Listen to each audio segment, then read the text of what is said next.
Video 12, just thinking about the process for approval or getting projects through or success for something that you're working on in the corporate environment versus an entrepreneurial environment.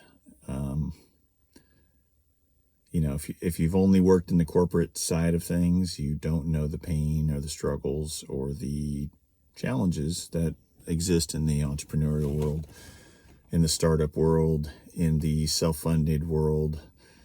And if you are just a product of entrepreneurship for life, raised in it, or found yourself in it out of college and went that path, you don't know the corporate side. And everyone always thinks the grass is always greener, of course, and there's upsides either way.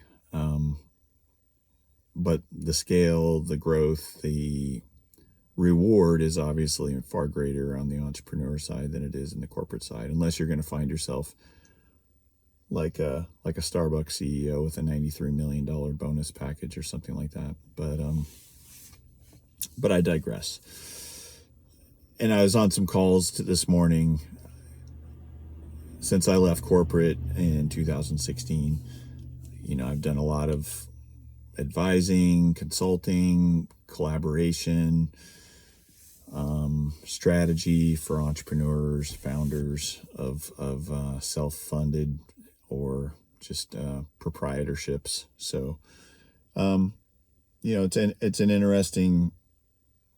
interesting equation, I guess. But the short version, obviously, when you're in a corporate structure, there's budget available, there's proposals, there's plans and strategies that are in line with the business, the brand, that are on brand, taking market share, expanding market share, moving into new markets, all of these things. And typically a group within the organization will put together a pitch proposal inside. They might have an idea of what kind of money is available to fund the project.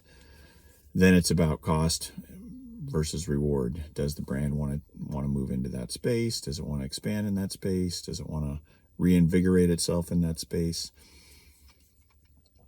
Then it's just a matter, and I was a part of these kinds of proposals all the time in my time in global corporations. That was in the innovation space. We're constantly trying to break new ground and take new market share and revolutionize something that we've already been successful in.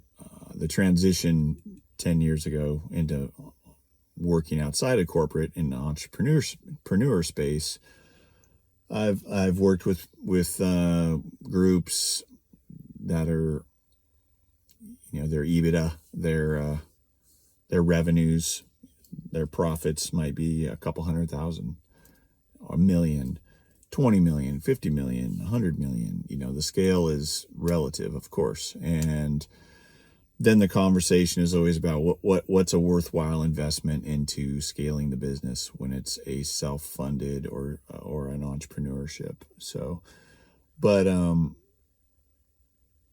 then it's you putting your money where your mouth is, and there's all kinds of challenges outside of the corporate structure as well. How much money are you willing to risk of your own money?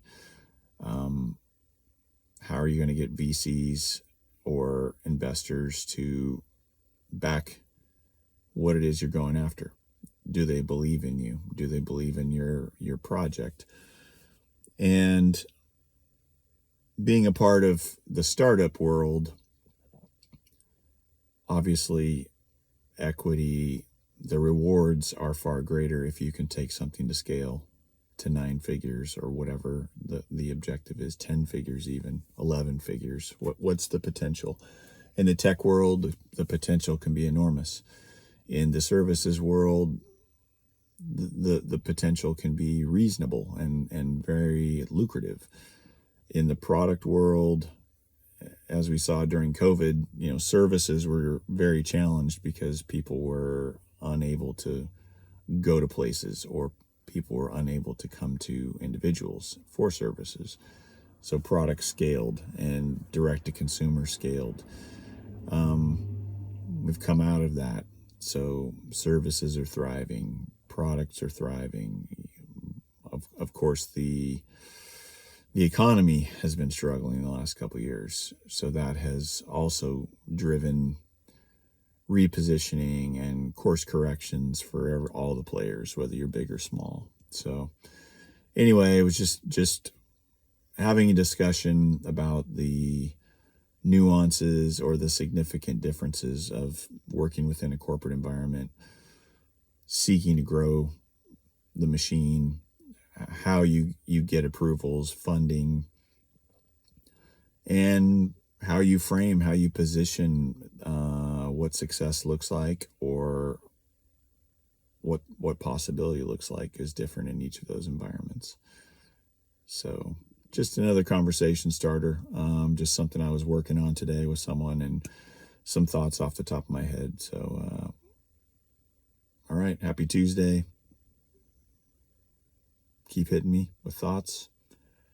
Love the conversations, and would love to get involved with mapping out things.